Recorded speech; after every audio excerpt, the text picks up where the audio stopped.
Like its counterpart, the back step shuffle, the front step shuffle is an offensive footwork technique that's used to create a 90-degree angle on the opponent and position you to attack safely with either hand. Like the name suggests, there are two parts to this technique, the step and the shuffle. So let's discuss the step first, and specifically 3 steps you can take for a perfect step. So step 1 to a perfect step is to step with purpose and understand your range.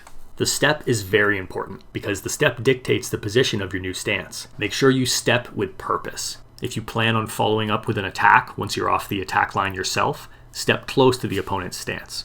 In an orthodox versus orthodox matchup, that means I would step my left foot forward and to the left, relatively close to my opponent's rear foot, so that my shuffle would land me in position to reach with any punch I want. If I were trying to make space and disengage, maybe get off the ropes or avoid being trapped in a corner, I would step more diagonally to my left. To summarize, step with purpose, know the range at which you'd like to land, and step accordingly. Step 2 to a perfect step is to make sure you take your head off the line. There are times where this isn't the case, but generally the head and foot should go together, so treat that step like a slip. A cue I like to use while teaching is to say that the head should generally end up in line with the foot as it steps. So crucially, that means there's a big twist involved. If we're treating this step like a slip, that means we have to twist our feet, hips, torso, and shoulders to move our head onto that new line our foot is now occupying. In reality, it's probably a smaller twist than I'm making it out to be, but I'm exaggerating for teaching effect here. And it is important that you get this twisting action off, because not only does it load your body for the shuffle, which itself is a twist, in the other direction, but it creates some opportunities for you. Whether you want to evade a punch or throw one of your own, or use that step and head slot change as sort of a springboard to propel you to the right or backwards or set up a pivot. Really, there are many options, and they're all set up by that twist. To review, treat that step like a slip. Move the head off the attack line and in line with your new foot position, and make sure you twist the body from the feet up, just as you would with a slip. Step 3 to a perfect step goes hand in hand with step 2, and it's about transferring the weight to the front leg as you step. By loading the weight to the front leg, it makes it much easier to shuffle it to the back leg when you get to part 2 of this technique. And if you're treating the step like a slip or using the step to punch, as we'll discuss later, this weight transfer to the lead leg should happen naturally. Step 3 is making sure the step transfers the weight to the lead leg.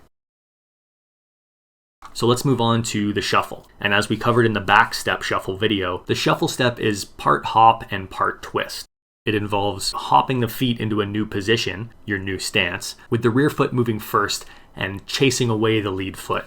So as the rear foot moves towards the halfway position your front foot took in part 1 with the step, it chases that foot away into its new position, which rebuilds your stance at a dominant angle. As you execute this hop, you also need to twist everything from the feet up so that you face your new opponent. When using the front step shuffle in an orthodox versus orthodox matchup, the shuffle twists everything to the right. Moving right along, let's talk about some basic punch options that you have off of the front step shuffle. And it's really quite simple because of the way that the step shuffle sets up your weight transfer. So as we know by now, the step settles our weight onto the lead leg, and the shuffle puts our weight slightly onto the back leg.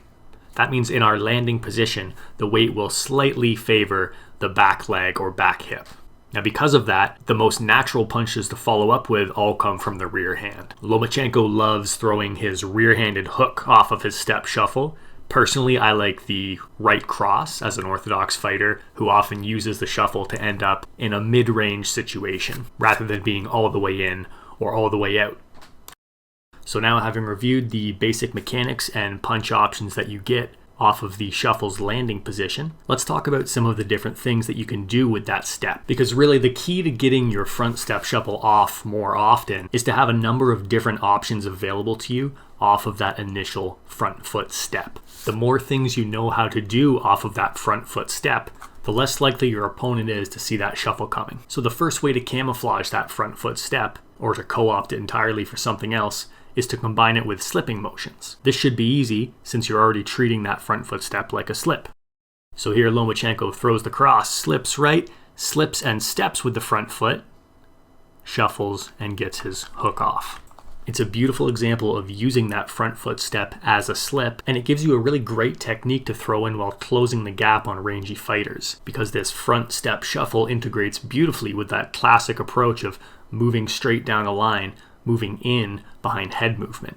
At any moment, you can use that side-to-side slip to complete step 1 of the front step shuffle and explode onto an offline attack your opponent did not see coming. Another way you can camouflage that front foot step is with a punch. Either hand works in theory, but I prefer punching with the rear hand to mask that step. This lets you use the mechanics of that twist and step into the weight transfer in order to add power to any punch with the rear hand. In this case, Ricardo Sandoval decides to cover that front foot step by throwing the rear uppercut.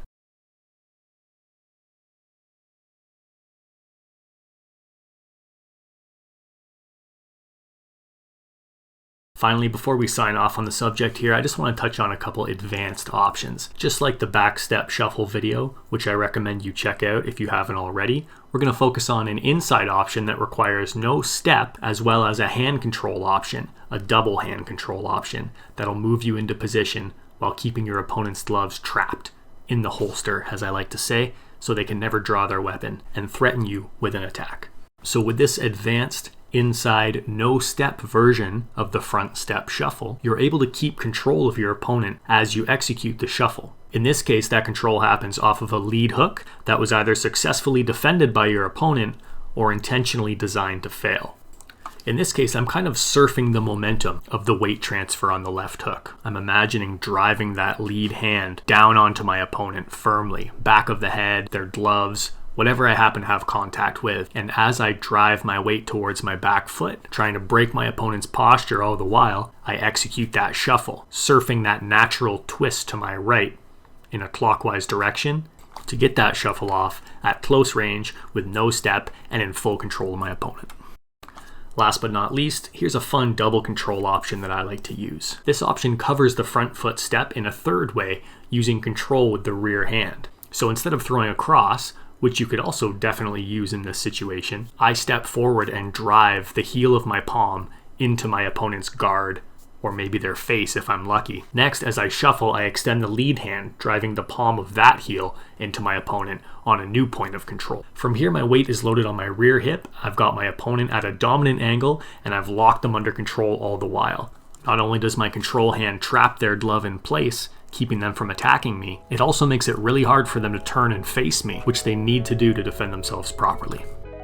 This covers our introduction to the front step shuffle, and if you haven't checked out our video on the back step shuffle, I highly recommend it, as it covers a lot of the same concepts and theories that we've discussed here, and it's just another great tool to add to your toolbox. Please like and subscribe for more boxing videos like this, and don't forget to drop a comment down below and let us know what types of videos you want to see next. You guys keep this channel running, and I'm thrilled about the discussion and the community that it's already created. So thank you so much, and check back soon.